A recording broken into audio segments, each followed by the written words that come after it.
What's poppin', people? It's Dante, currently standing at my bus stop here thinking about cars, technology, robots, and the future of transportation. And I'm so excited and optimistic about the future of transportation. First and foremost, I still can't believe that I can stand here and get a bus.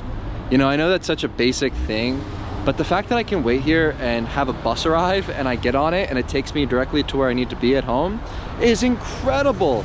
But imagine a future where none of the humans inside of these vehicles will have to operate their cars. How much better will life be? At this intersection, there's so much chaos and I hear so many people honking and screaming at each other. I wish it would just happen just to prove my point, but this is such a dire intersection. I mean, people are always scrambling and it's just so chaotic. You know, for instance, the SEPTA, it's off duty, right? Off duty, off duty, off duty. Yay. But I can wait for the next one. You know, it's not a big deal. If you miss a bus, you can wait for the next one. You know, if there's detours, you can wait for the next one. You'll still get to where you need to be.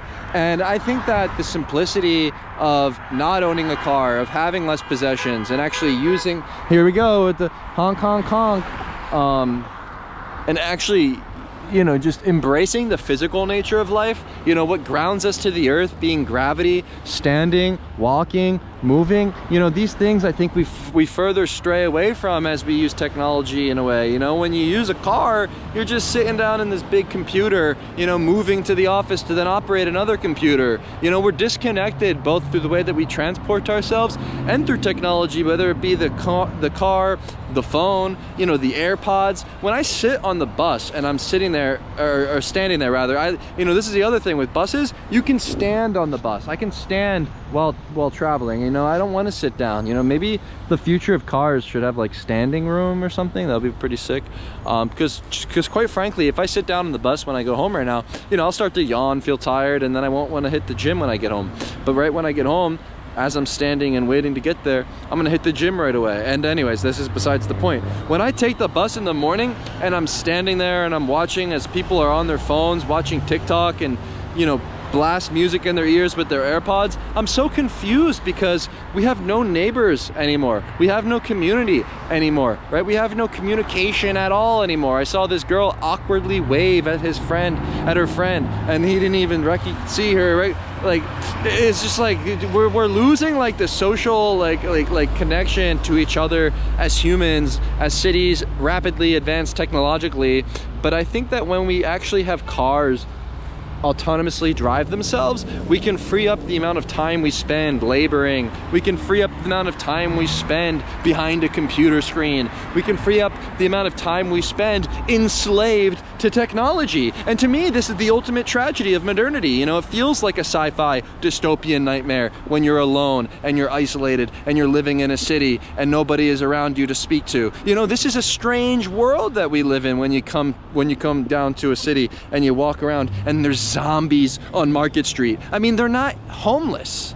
They're zombies. There's a difference between a homeless person who actually like maybe got down on their luck, had some sort of like deficit in their funds, and I don't know, something happened tragically in their lives, but the amount of zombies on the street, I mean, it's astonishing. We live in a nightmare, but the future is going to be amazing. Just wait until we actually harness technology and make the robots our slaves. You know, wait until that happens. You know, that's gonna be a beautiful future. You know, once we enslave the damn car, we can be free. You know, what are you in the car for? Slaving away, going to where? Why? You know, it's funny to me, they get a notification that they must be there. You know, they wake up to an alarm. You know, you go to the workplace and you have to attend a meeting at this time. But what are you actually doing? What are you accomplishing within the physical world?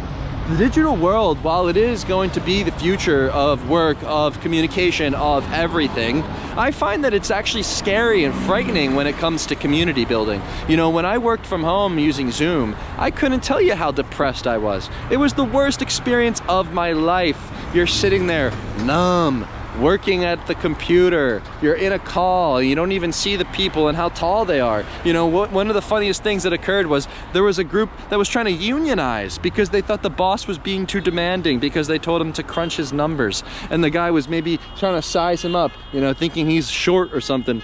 And you know, because of the technology that's in between you and the individual, you're gonna get road rage. You're gonna start honking at each other. You're gonna start screaming at each other. You're gonna start wanting to unionize and get each other fired from each other's jobs. You know, working from home isn't good. You know, if you have to work from home, go outside at least and get some sunlight, please. I think that the future is either going to be a like we're already in the dystopian nightmare, but the future, we're going to be free.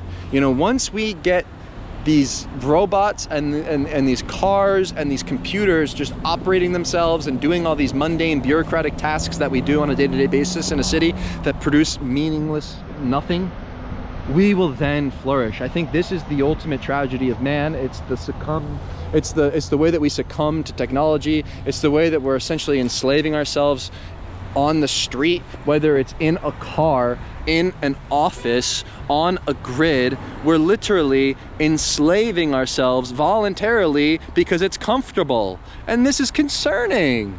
It's concerning to me that we are headed down a path of mediocrity as a generation, as a people, as a population here in the United States and the world in general.